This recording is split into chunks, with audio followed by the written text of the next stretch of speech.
Mapapanood sina Marvin Agustin at Jolina magdangal sa kanilang upcoming comeback movie na XX Lovers. Makakasama nila sa naturang pelikula sina Judy Ann Santos, Maylin Diazon, Loisa Andalio, Juan Carlos, at iba pa. Naging bisita sina Marvin at Jolina sa programang Fast Talk with Boy Abunda nitong Huwebes, January 30, 2025. Doon ay tinanong ang dalawa kung totga o the one that got away na ba para sa kanila ang isa't isa. Inamin ni Marvin na nahihirapan daw siyang sagutin ang naturang tanong dahil may asawa na si Jolina at baka masapak raw siya.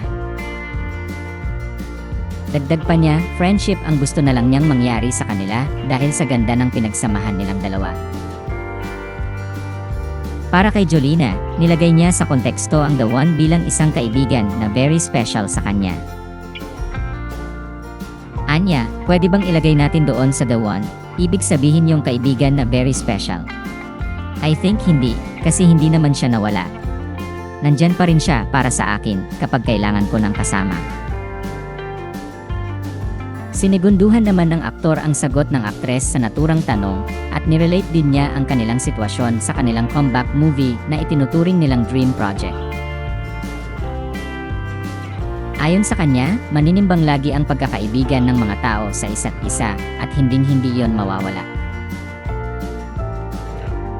Sunod namang tinanong ang dalawa kung tumawid ba ang pagiging magkaibigan nila sa pag-ibig.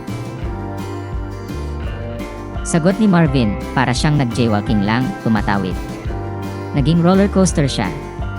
Kind of somehow na pag-usapan namin yan.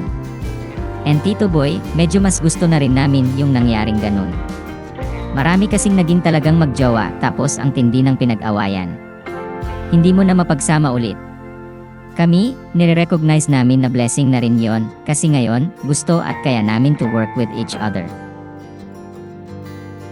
Ayon naman kay Jolina, hindi sila nagkaroon ni Marvin ng sobrang malalim talaga na pag-aaway na parang hindi na sila mag-work ulit.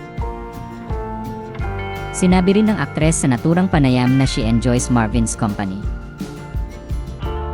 Mapapanood na ang pelikulang XX Lovers sa mga sinihan simula February 12, 2025. Samantala, sinabi ni Jolina sa panayam sa kanya ng pep.ph sa media conference ng XX Lovers noong January 22, 2025 na natutuwa raw siya kapag naririnig niyang nagsilbing inspirasyon sila ni Marvin at ang mga proyektong ginawa nila noon para sa mga tao.